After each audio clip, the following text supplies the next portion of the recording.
बिस्मिल्लाहिर्रहमानिर्रहीम।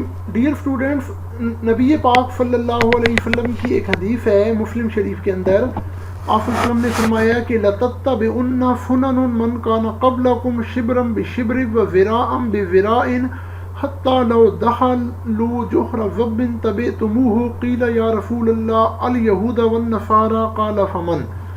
आप वसल्लम ने फरमाया, हज़रत अबू सईद खुदरी रज़ी अल्लाह तआला अन्हु इस हदीस की मुरवी हैं, जिसमें नबी पाक वसल्लम ने फरमाया कि एक ज़माना ऐसा आएगा जब तुम ज़रूर बेज़रूर अपने से पहले लोगों के नक्शे कदम पे चलोगे, यहाँ तक कि अगर उनमें से कोई गोह के सुराख में दाखिल हो गया तो तुम भी उनके पीछे दाखिल हो जाओगे।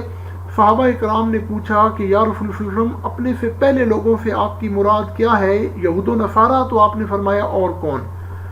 इस हदीस के अंदर नबी पाक सल्लल्लाहु अलैहि वसल्लम ने एक बहुत अहम पेशन गोई फरमाई कि एक वक्त ऐसा आएगा जब मुसलमान अपने शायर इस्लाम को, अपने दीन को, मज़हब व मिल्लत को छोड़ के जो गैर मुस्लिम, जिनमें बिलखसूस यहूदी और ईसाई हैं, उनके नक्शे कदम पे चलना शुरू कर देंगे।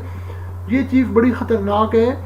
हमें कुरान व सुन्नत के मुताबिक ज़िंदगी गुजारने की कोशिश करनी चाहिए और यहूद व नसारा के नक्शे कदम पे नहीं चलना चाहिए।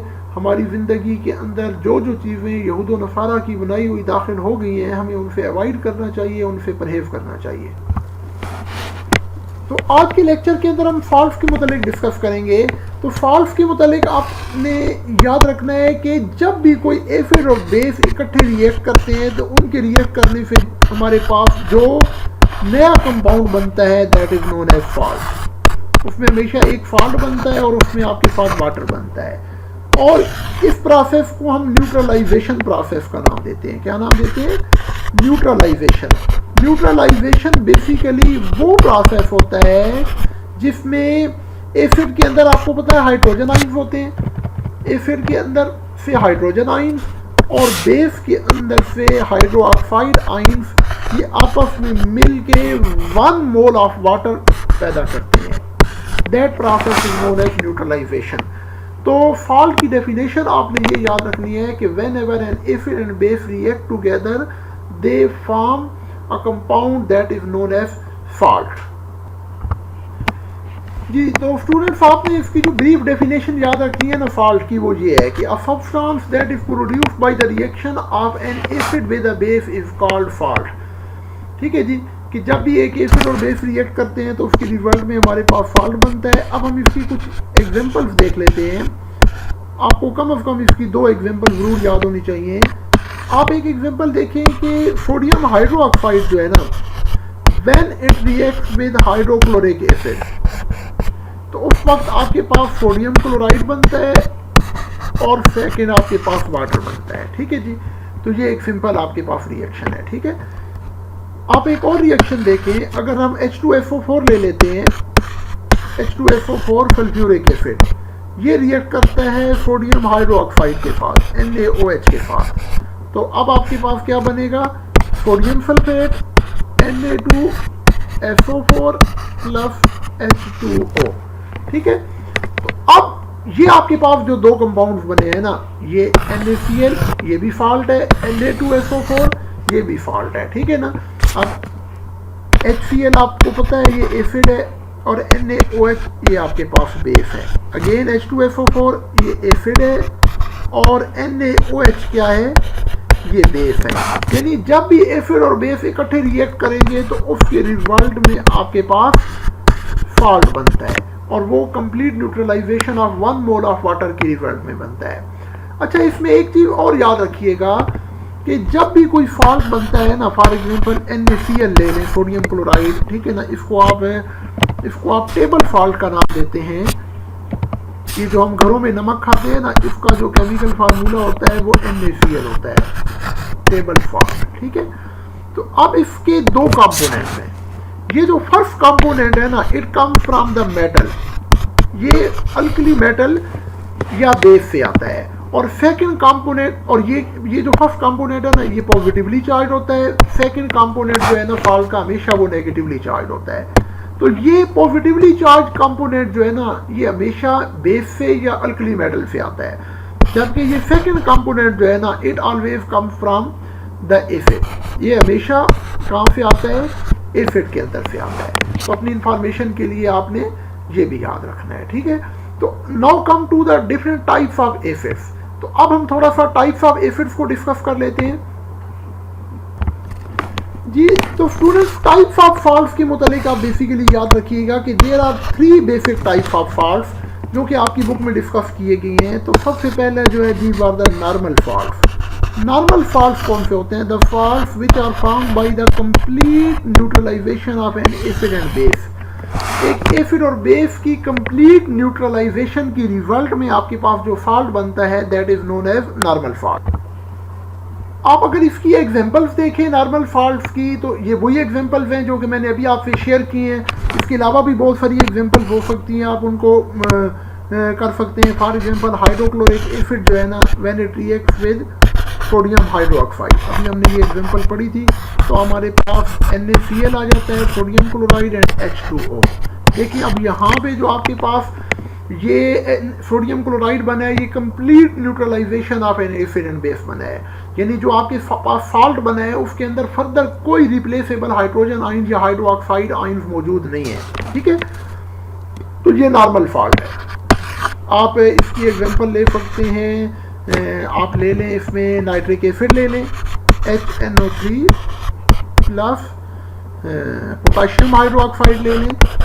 तो अगेन आपके पास बनेगा compound potassium nitrate KNO3 plus H2O।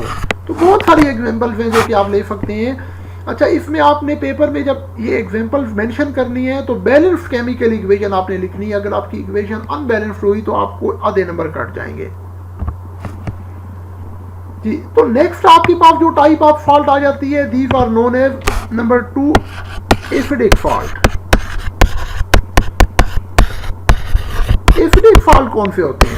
बाज़ औक़ात एसिड और बेस जब रिएक्ट करते हैं तो उनके रिएक्शन के रिजल्ट में complete neutralization of acid and base नहीं होती, बल्कि आपके पास जो फॉल्ट बनता है ना, that also contain replaceable hydrogen atoms.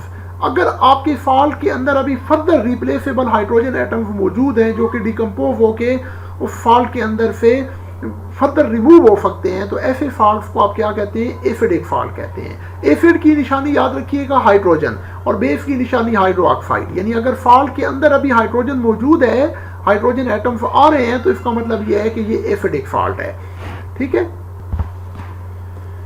जी। तो इसके अंदर आपने भी एसिडिक फॉल्ट में भी आपने कम से कम 2 एग्जांपल्स याद कर दी हैं, आपकी बुक में भी मेंशन है।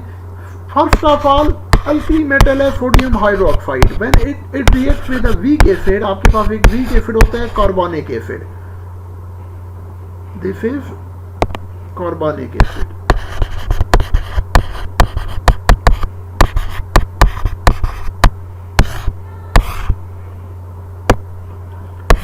जब सोडियम हाइड्रोक्साइड और कार्बोनिक एसिड का रिएक्शन होता है तो उस वक्त हमारे पास सोडियम बाइकार्बोनेट बनता है, NaHCO3 प्लस H2O, ठीक है।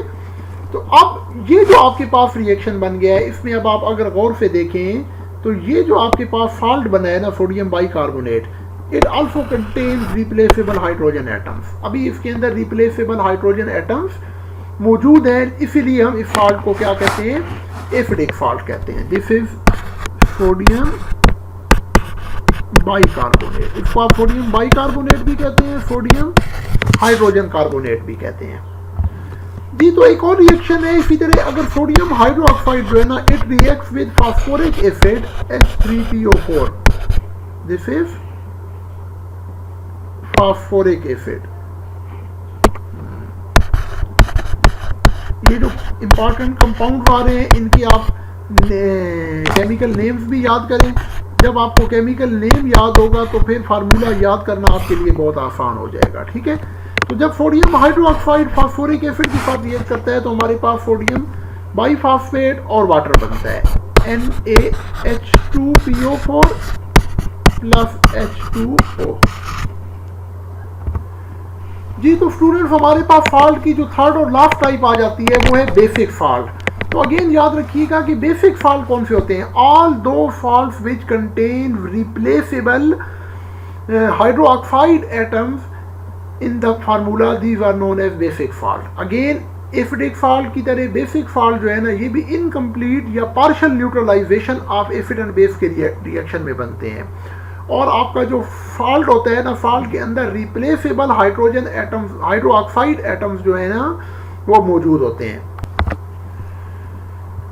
अगेन आपके पास इसकी दो एग्जांपल बेसिक फॉल्ट की मेंशन है, इनको थोड़ा सा हम देख लेते हैं कि जिंक हाइड्रोक्साइड जो है ना, when it reacts with HCl, zinc hydroxide ZnOH whole twice, ये जब HCl के साथ रिएक्ट करता है तो उस वक्त आपके पास जिंक हाइड्रोक्सी क्लोराइड बनता है, ZnOHCl।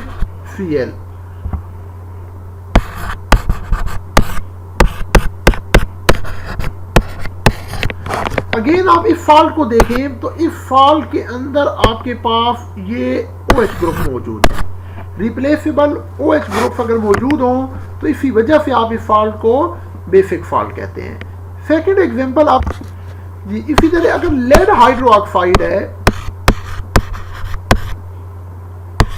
ये रिएक्ट करता है एसिटिक एसिड के साथ CH3COOH।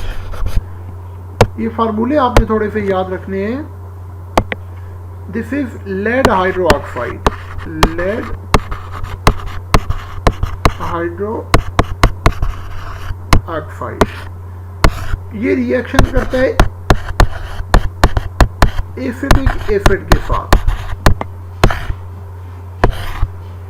उस वक्त आपके पास क्या बनता है जी, तो अगेन जब लेड हाइड्रोक्साइड और एसिटिक एसिड इकट्ठे रिएक्ट करते हैं तो हमारे पास लेड हाइड्रोक्सी एसीटेट बनता है और उसके साथ वाटर बनता है। इस कंपाउंड का नेम याद रखिएगा, this is lead hydroxy acetate, lead hydroxy acetate. तो स्टूडेंट, आज के इस लेक्चर के अंदर हमने फॉल्ट को देखा और फॉल्ट की डिफरेंट टाइप्स को देखा। मुझे उम्मीद है आज के इस लेक्चर से आपको ना अपने इस टॉपिक को समझने में बहुत हेल्प मिली होगी। लेटेस्ट वीडियोस के लिए आप मेरे यूट्यूब चैनल को सब्सक्राइब करें और इसको आगे अपने फ्रेंड्स तक शेयर करें। इंशाल्लाह इससे नेक्स्ट लेक्चर के अंदर हम इसी फॉल्ट वाले टॉपिक फिर एलिमेंट एक सेल्फ असेसमेंट है 10.5 उसको देखेंगे। अल्लाह हाफिज़।